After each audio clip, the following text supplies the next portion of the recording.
Welcome to China Daily Video News. I'm Bernice Chan. And I'm Marc Checkley. In today's report, we see the competition is heating up on the hurdle track, but first, the headlines. An aftershock measuring 6 on the Richter scale rocked West China on Thursday afternoon. The tremor hit at the juncture of Ningjiang County in Shanxi Province and Sichuan County in Sichuan Province at 3:05 p.m. The aftershock left 8 people injured and 1 elderly man died of fright. It was the third tremor to hit the area in the last 24 hours. 10 people have died and 2 are missing after heavy rain lashed central China's Hubei province this week.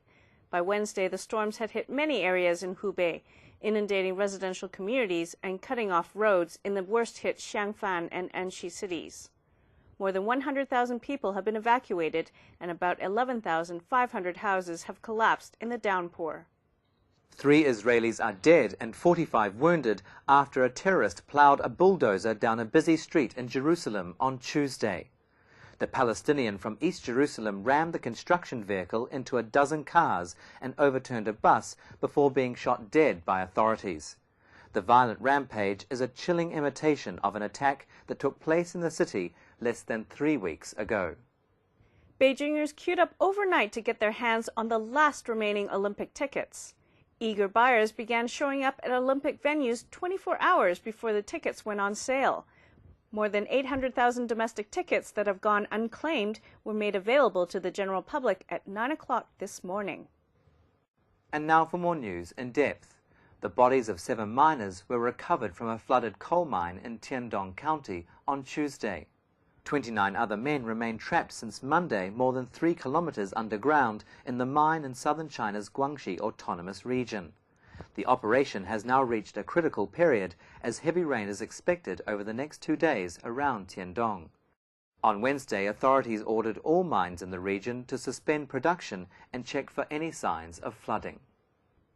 Chinese athletes busy preparing for the Olympic Games had a surprise visit on Wednesday from President Hu Jintao.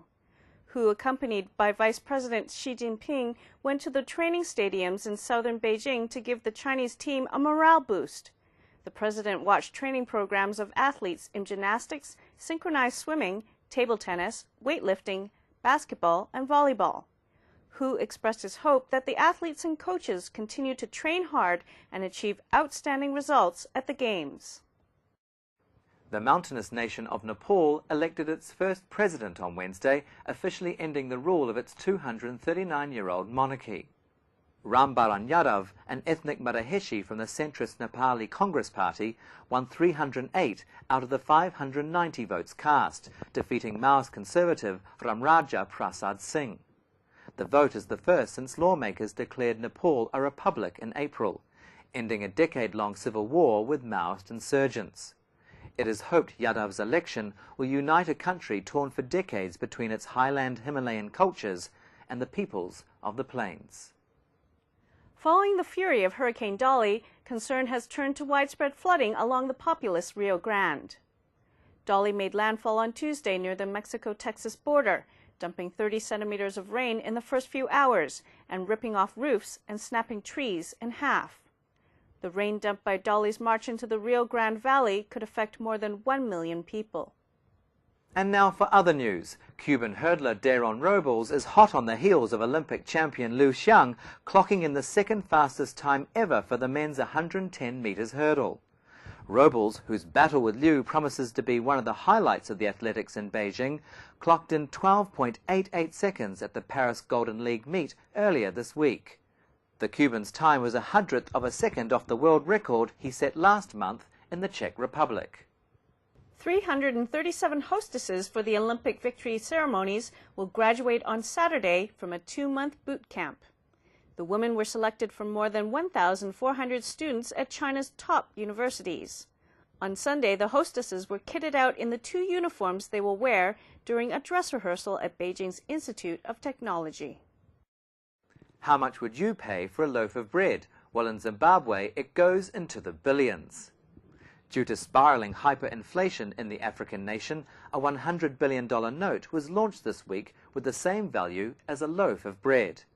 In the political turmoil since the disputed March elections, prices in Zimbabwe have risen almost daily.